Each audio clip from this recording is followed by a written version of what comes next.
ምንም የለኝም ባላችሁበት ሰዓት ሁሉም ነገር ጭልም ያለባችሁ ጊዜ አይኖርም። ይህ ጸሎት ዝም ብላችሁ ቁጭ ብላችሁ ጸልዩት። በታመማችሁ ጊዜ፣ ከሰዎች ጋር በተጣላችሁ ጊዜ፣ እንዲሁም ደግሞ በተጨነቃችሁ ጊዜ ይህን መዝሙር ጸልዩ። ሰላም ተወዳጆች እንደምን አላችሁ? ሰላም እግዚአብሔር ከእናንተ ጋር ይሁን። ይህ ሰዋስው ሚዲያ ዩቲዩብ ቻናላችን ነው። እኔ ደግሞ ዲያቆን ዘሰዋስው ነኝ። በዚህ ዩቲዩብ ቻናላችን ላይ ኦርቶዶክሳዊ የሆኑ ትምህርቶችን የአባቶቻችንን ጥበብ እያነሳን እንማማራለን፣ ህይወታችንን እንቀይራለን። ይህ የዩቲዩብ ቻናል እንደነገርኳችሁ ከዚህ በፊትም አሁን የጀመርነው የመዝሙረ ዳዊት ጥቅም ጥናቶች አሉ።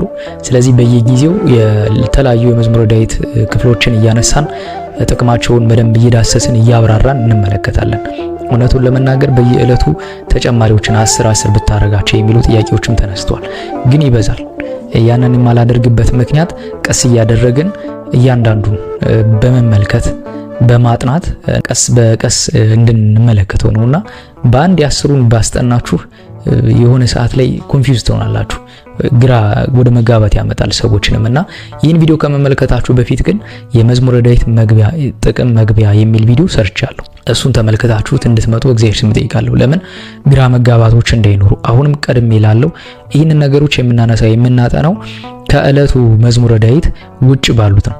ሁልጊዜም ቢሆን በእለት የታዘዝነውን መዝሙረ ዳዊት ከመጸለይ ወደ ኋላ ማለት የለብንም። ሁልጊዜ እሱንን ማድረግ መቻል አለብን። መዝሙረ ዳዊት የበረከት ምንጭ ነው፣ የሰላም ምንጭ ነው፣ ወደ እግዚአብሔር መቅረቢያችን ምንጭ ነው፣ ከእግዚአብሔር ጋር መገናኛችንም ነው። የእግዚአብሔር ልብ ማግኛ መንገዳችንም ጸሎት ነው መዝሙረ ዳዊት።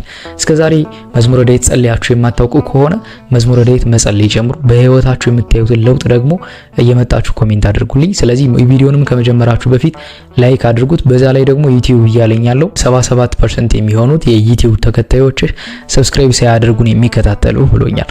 ስለዚህ ሰብስክራይብ በማድረግ እንዲሁም ደግሞ የደወል ምልክቷን ኦን በማድረግ ኖቲፊኬሽኑ ቪዲዮን ስሰራ ቶሎ እንዲደርሳችሁ አድርጉ። እንዲሁም በዛ ላይ ደግሞ የምትጠይቁኝን ጥያቄዎች ከመጠየቃችሁ በፊት እናንተን የሚመለከት ርዕሰ ጉዳይ ከኮሜንት ከማድረጋችሁ በፊት ቪዲዮዎችን ተመይዋቸው የሰራዋችሁን ከዚህ በፊት ማለት ነው። ምናልባት እናንተ ከመጠየቃችሁ በፊት የሰራዋቸው ቪዲዮዎች ስለሚኖሩ እነርሱን ተመልክታችሁ ከዛ ውጭ ከሆነ ጥያቄዎችን አስቀምጡልኝ። በሂደት ግን 150ውን እያንዳንዱን ጥቅሙን እናጠናለን ብዬ አስባለሁ። እግዚአብሔር እንደፈቀደና እንደወደደ ለምታበረታቱኝ እየሰጣችሁኝ ላለው በጎ ምላሽም ደግሞ ጥሩ ነው። እናንተንም እያገዝኩ እንደሆነ ይሰማኛል በዛ ማለት ነው። የሚሰማችሁ ነገር ሁሉ ኮሜንት አድርጉልኝ። ይህን ቪዲዮ ግን ስትጀምሩ ላይክ አድርጉት። ኢትዮጵያ ውስጥ ከሆናችሁ ደግሞ VPN አውርታችሁ ተመልከቱት። ዛሬ የምንመለከተው ሁለት ምዕራፎችን ነው። መዝሙር 5 እና መዝሙር 4 እና 5 እንመለከታለን ጥቅማቸውን ማለት ነው። የመጀመሪያው መዝሙር 4 ነው። የመዝሙር 4 ምንድነው? በግዕዙ ሶበ ጸወይክዎ ለእግዚአብሔር ስማኒ ጽድቄ፣ ሶበ ጸወይክዎ ለእግዚአብሔር የሚለው መዝሙር ነው። አማርኛው ደግሞ የጽድቄ አምላክ በጠራሁ ጊዜ መልስልኝ፣ በጭንቀቴም አሰፋህልኝ፣ ማረኝ፣ ጸሎቴንም ስማ።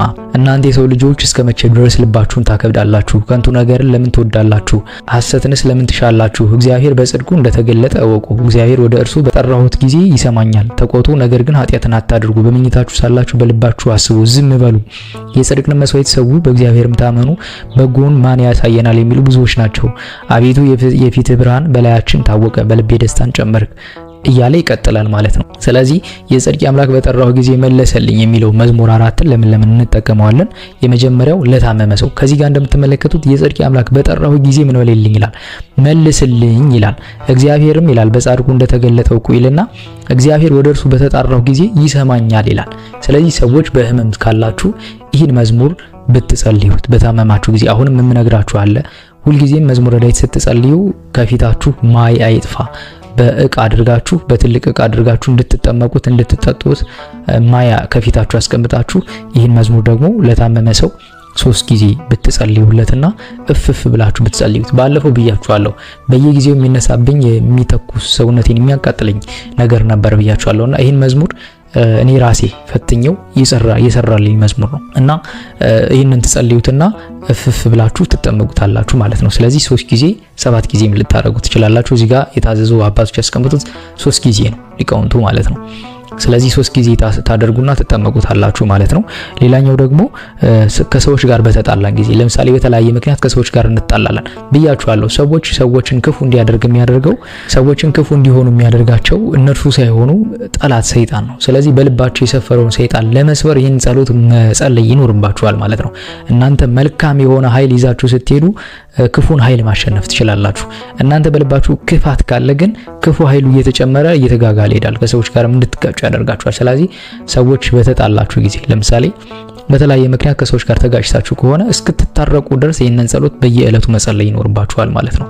ሁልጊዜም ቢሆን ሰላም እንዲወርድ ከሰዎች ጋር እንድትስማሙ መልካም የሆነ ግንኙነት እንዲኖራችሁ ከሰዎች ጋር በተለያየ ምክንያት ተጣልታችሁ ሊሆን ይችላል። ከሚስታችሁ፣ ከባለቤታችሁ ጋር፣ ከጓደኞቻችሁ ጋር፣ ከጮኛችሁ ጋር በተለያየ ምክንያት መቼም ሰይጣን የማይፈነቅለው ጉድጓድ የለም። ፍቅር ሲያይ ደስ አይለውም። ስለዚህ በተለያየ ምክንያት ከሰዎች ጋር ተጣልታችሁ ከሆነ ይህንን ጸሎት ብትጸልዩት እስክትታረቁ ድረስ ጸልዩት፣ ትታረቃላችሁ። ደግሞም ልባቸውን እያራራ ነው የሚመጣው ማለት ነው። የሰዎችን መልካም የሆነ ኢነርጂ ትልኮላችኋላችሁ፣ ለነሱም ትጸልያላችሁ፣ እናንተም ትጸልዩታላችሁ ማለት ነው። ይህንን ታደርጋላችሁ። መዝሙር 4 ማለት ነው። ሌላኛው መዝሙር 5 ነው። መዝሙር 5 ስንመለከተው ምን የሚል ነገር አለው መሰላችሁ? አቤቱ ቃሌን አድምጥ፣ ጩኸቴንም ማስተውል፣ የልመናዬን ቃል አድምጥ። ንጉሴና አምላኬ ሆይ አቤቱ ወደ አንተ እጸልያለሁና በማለዳ ድምጼን ትሰማለህ። በማለዳም በፊትህ እቆማለሁ እጠብቃለሁም እያለ የሚቀጥል መዝሙር ነውና አንተ በጽድቁ ተባርከዋለህና አቤቱ እንደ ጋሻ በሞገስ ከልለኝ ይላል። ስለዚህ የመጀመሪያው ይህን መዝሙር ከክፉ አደጋ ለመጠበቅ ከአደጋ ለመጠበቅ ይህንን መዝሙር ትጸልዩታላችሁ። ከአደጋ በጣም ነው የሚጠብቃችሁ ይሄ መዝሙር ማለት ነው። መዝሙር 5 በጣም የሚገርም ጸሎት ነው። ከአደጋ በመከራችሁ ሰዓት መከራ በደረሰባችሁ በተጨነቃችሁ መውጫ መግቢያው ጥብብ ባላችሁ ጊዜ ይህን መዝሙር ዝም ብላችሁ ቁጭ ብላችሁ 3 ጊዜ 7 ጊዜም ሊሆን ይችላል ደጋግማችሁ ወይም ደግሞ ትጸልዩትና በውሃ በማይ አድርጋችሁ ትጠጡታላችሁ፣ ትጠመቁታላችሁ፣ ሰላም ትሆናላችሁ፣ ነገሮቻችሁን እያስተካከለላችሁ ይመጣል። እኔ በጣም ብዙ መልእክቶች በየዕለቱ ይደርሱኛል፣ የሚያሳዝኑ መልእክቶች። አንደኛው ለመዝሙረ ዳዊትን ጥቅሞች ለማጥናት መፍትሄ እንደ ሐሳብ መነሻ ያደረጉት የብዙ ወንድሞች ጩኸት ነው ያለበን ችግር ማለት ነውና ከዛ ስርዓት በጣም በብዙ ስርዓት የተያዘ ሰው ስላለ ከዛ ስርዓት እንድንወጣ ስለምፈልግ ነው ይሄንን ነገር እያጋራ ያለሁትና እግዚአብሔር አምላካችን ሁሉን ካለብን ስርዓት ይፍታል እና ይሄንን መዝሙር በየዕለቱ ጸልዩት። መዝሙረ ዳዊት ከመጸለይ ራሳችሁን አታግለሉ። መዝሙረ ዳዊት የብዙ ነገሮች መፍትሄ ነው። ሰዎች ከእግዚአብሔር ሲውቁ ከእግዚአብሔር የሚያገኙትን ኃይል አብረው ያጣሉ።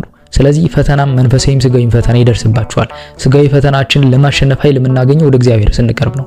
ኃይላችን እግዚአብሔር ነው። ዳዊት እንደተናገረው እግዚአብሔር እረኛዬ ነው ይላል። ወደ ከእረኛው የተለየ በግ ደግሞ የተኩላ አራት መሆኑ ስለማይቀር ሁላችንም ወደ እግዚአብሔር ወደ እረኛችን መመልከት ያስፈልጋልና ይህንን ጸሎት ለዛ ነገር በመከራ ጊዜ በአደጋ ጊዜ ካላችሁ ጸልዩት ማለት ነው። ከዛ ደግሞ ማሳካት ለምትፈልጉት ነገር ሁሉ መዝሙር 5ን ጸልዩት። ምንም ነገር ማሳካት ለምሳሌ የሆነ ቦታ ላይ የሆነ ነገር ፈልጋችሁ ልትሄዱ ሐሳቡ ካላችሁ ከዛ ቀን በፊት ቀድማችሁ ደጋግማችሁ ይህን ጸሎት ጸልዩት።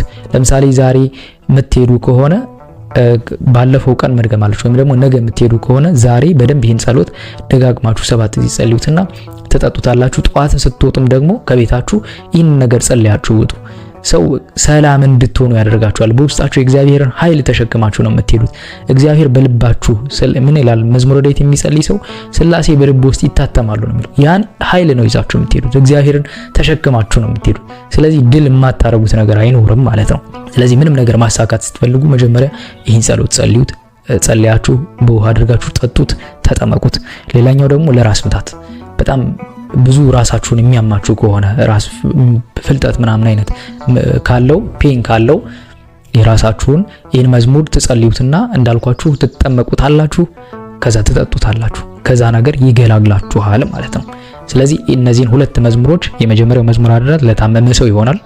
ሁለተኛ ከሰዎች ጋር በተጣላችሁ ጊዜ ጸልዩት ብያለሁ። መዝሙር 5 ደግሞ ሰዎች ክፉ እንዳይሆኑባችሁ፣ ክፋት እንዳያስቡባችሁ፣ በእናንተ ላይ ክፉ መንፈስ ወደ እናንተ እንዳይመጣ ድል የምታረጉበት ጸሎት ስለሆነ ይሄንን ጸልያላችሁ። በአደጋ ጊዜያችሁ ጊዜ በተጨነቃችሁ በተቸገራችሁ ጊዜ ሰዎች ድምጻቸውን ባጣችሁ ጊዜ ሰው ምንም የለኝም ባላችሁበት ሰዓት ሁሉም ነገር ጭልም ያለባችሁ ጊዜ አይኖርም። ይህ ጸሎት ዝም ብላችሁ ቁጭ ብላችሁ ጸልዩት። እግዚአብሔር በዚህ መፍትሄ ይሰጣችኋል። ይሄ በቃ በጣም የተፈተነ ነገር ስለሆነ አባቶቻችን ያስቀመጡት ነገር ስለሆነ ማለት ነውና ሌላ ቦታ አትሄዱ፣ ሌላ ነገር አትፈልጉ። ዝም ብላችሁ ወደ እግዚአብሔር ቅረቡ። በተጨነቃችሁ ጊዜ መከራ በበዛባችሁ ጊዜ አንደኛም ንስሐ ከመግባትም ስጋው ደግሞ ከመቀበል አትከልከሉ፣ ከጸሎት በተጨማሪ ማለት ነው። አሁን ብዙ ሰው የሚቸገረው ነገር ምንድነው? ጸሎት አድርጎ ዝም ነው የሚለው። እግዚአብሔር በጸሎት የሚመልሳቸው ጥያቄዎች አሉ። ከዛ ደግሞ ንስሐ እንድንገባ ደግሞ ወደ እርሱ እንድንመለስ የሚፈልግባቸው ጉዳዮች አሉ ማለት ነው። ስለዚህ በጸሎት የሚመለስ አለ። ንስሐ ገብተን ኃጢአታችንን ተናዘን ደግሞ የሚቀር በደል ሊኖር ስለሚችል ከበደል ንጹህ ሆናችሁ መዝሙረ ዳዊትን ጸልዩ በተቻላችሁ መጠን። እግዚአብሔር በዛ መልስ ይሰጣችኋል። ንስሐ ገብታችሁ እስከ ደግሞ ወደ መቀበል ድረሱ፣ እሱንን እስከ ማድረግ ድረስ ማለት ነው። ሌላኛው በአደጋ ጊዜ በመከራችሁ በተጨነቃችሁ ጊዜ ይህን መዝሙር ጸልዩት። እንደገና ማሳካት ለምትፈልጉት ነገር ሁሉ መዝሙር 5ን ማለት ነው ጸልዩ። ራሳችሁን ባመማችሁ ፔን ባለበት ሰዓት ይህን መዝሙር ብትጸልዩት እግዚአብሔር በዛ ነገር ምላሽ ለእናንተ ይሰጣችኋል። እግዚአብሔር ፈውሱን ይልካል ማለት ነው። እግዚአብሔር ይላል ቅዱስ ዳዊት የወደቁትን ያነሳል ይላል። በያለንበት ከወደቅንበት ችግር ሁሉ እግዚአብሔር ያንሳን። አቤቱ ቅዱስ እግዚአብሔር አምላካችን በአንድ ልጅህ በጌታችን በመድኃኒታችን በኢየሱስ ክርስቶስ በእርሱ ያለ ጽን ክብር ላንተ ይገባል። ከእርሱም ጋራ ከመንፈስ ቅዱስም ጋራ ትክክል የሚሆን ዛሬም ዘወትርም ለዘላለሙ አሜን። በያላችሁበት ሰላም እግዚአብሔር ከእናንተ ጋር ይሁን። ይህን ቪዲዮ ላይክ አድርጉት፣ ሼር አድርጉላቸው። በመከራ ላሉ ሁሉ ኢትዮጵያ ውስጥ ካላችሁ በቪፒኤን ተጠቀሙ። ቪፒኤን አብርታችሁ ተመልከቱ። እሱ እኔን ይረዳኛል ማለት ነው። እንደገና ደግሞ ሰብስክራይብ አድርጉ። ይቆየን።